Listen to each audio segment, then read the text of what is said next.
Hi, today is March 31st, 2026. We're on the roof of the Heldenbrand family.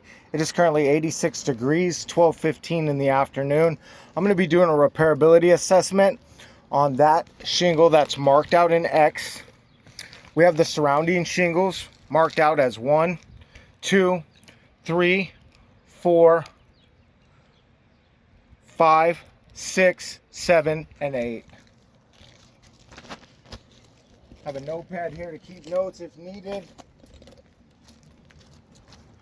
First, I want to document exactly what's going on here. This is shingle X. We're going to be removing and reinserting it. It starts here, the shingle ends here. Below it are books 1 and 2. This book ties into these from its seal strip. Book 3 is off to the left, and book 4 is off to the right. Books 5 and 6 hang over, blocking the nail strip, which is in shingle book X. And then 5 and 6 also have nails in their nail strip that tie into the back of shingle book X, which are underneath books 7 and 8. So first, what I need to do is make sure that X book is completely separated from all the material that binds it to books 1 and 2. So we'll start over here on the strongest part of the shingle.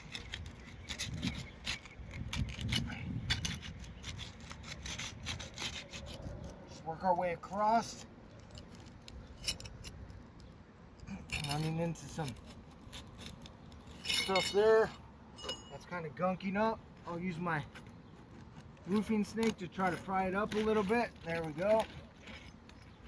We have shingle book X free and released. Now I need to do the same things for book 5.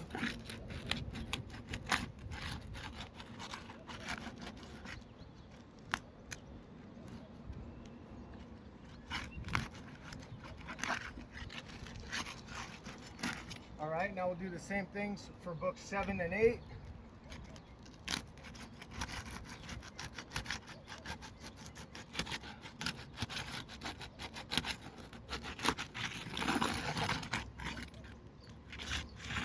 All right, now what I'm going to do is I'm going to run my fingers underneath each book.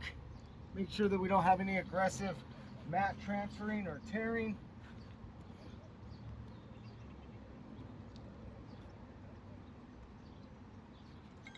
I have a glob here on shingle book X that was torn out from right here on shingle book 2. So I'm going to mark shingle book 2, mat transfer.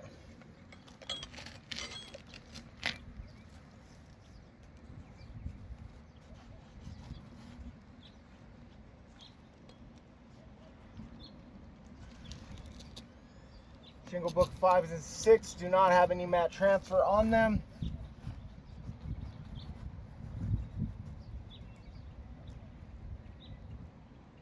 Seven is good as well, and so is 8. Now that we have that sorted out, I'm going to remove shingle book X from the decking. What I need to do is find the nails and pull them from the nail strip.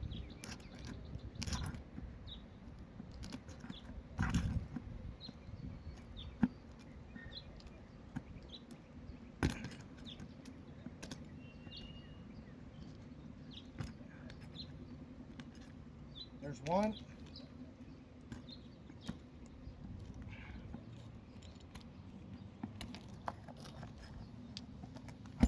There's 2.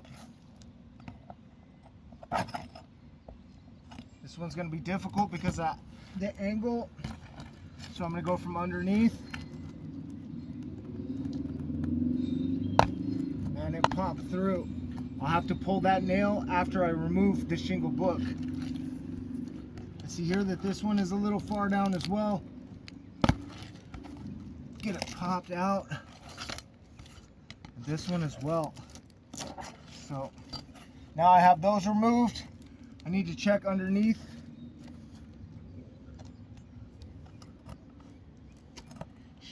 Shingle book 7 for the nails that are in the nail strip of shingle book 5. See this one here? We'll get that out.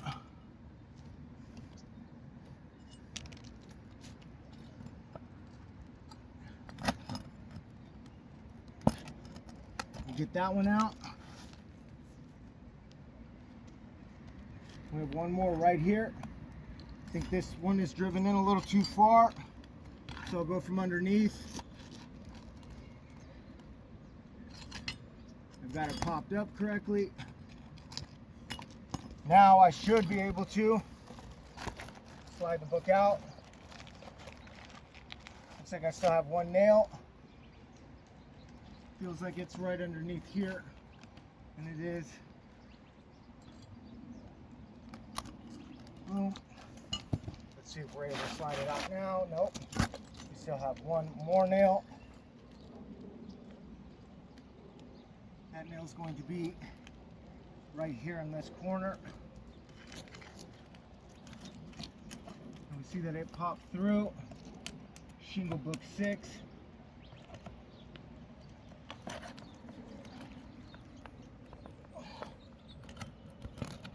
But I am able to get it out. Boom, we have all the nails removed. We slide the shingle out. We set that off to the side. Now I'm going to do an investigation of the underlayment, making sure that we have a clean and clear surface for a reinsertion. We have a nail here that'll need to come out. This popped through our original shingle. We have one here that needs to come out. It is well popped through. And it looks like we are good to go. I want to document this over here. Come over here and see if you can get a close-up on this. This is shingle book 6. I'm noticing right now that the book is falling apart. It is delaminating into 2 pieces. This tooth is delaminated and the seal of the 2 pieces has come apart. Books are built in 2 parts like this. And so when the teeth become delaminated, it separates at the seam. So we know that shingle book 6 is now a defective shingle because it has fallen apart into 2 pieces. I'm going to mark shingle book 6 as delaminated, DL, and I'm going to mark this tooth specifically as fully delaminated. Now I'm going to take my shingle book, I'm going to line it back up into place, and I'm going to slide it back into where it was.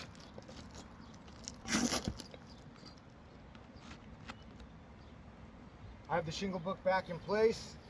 Now I'm going to take my 1 1/4" per code roofing nails and the recommended roofing snake. The reason why we use the roofing snake is so we don't have to lift books 5 and 6 more than necessary to get an appropriate nail strike. Start over here on one end of the shingle.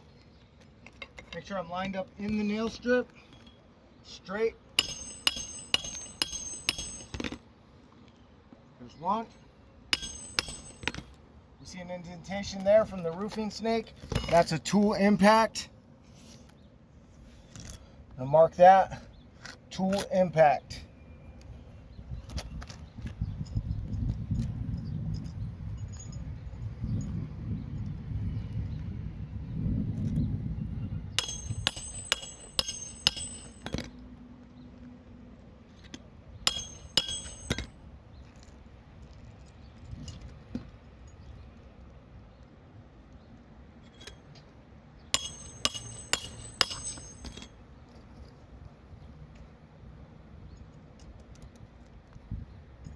Final one all the way on the end.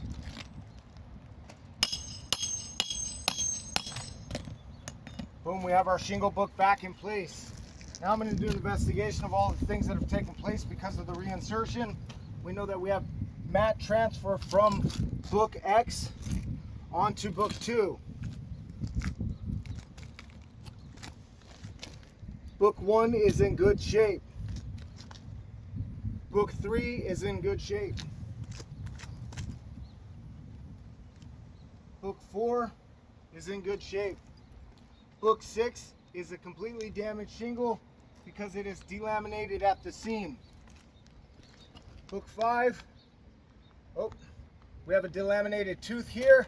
This is partially delaminated. It's not as high as the other one. However, that will also spread to the seam if not addressed. There's another one right here too. That's 2 delaminated teeth. What we can see right here, this corner of this tooth is also delaminated. Mark that. We have a tool impact. So we have 3 delaminated teeth and a tool impact striking that shingle out. That is a damaged shingle that needs to be replaced. Book 7 has maintained its integrity, and book 8 looks good as well. So by removing this shingle, we have effectively ripped a small piece out of book 2. We have tool impact and 3 delaminated teeth on book 5, and we have a completely delaminated shingle at book 6. The ratio of damage per shingle replaced is 3 per every 8. Because of that ratio and the condition of this roof, I do deem this roof irreparable.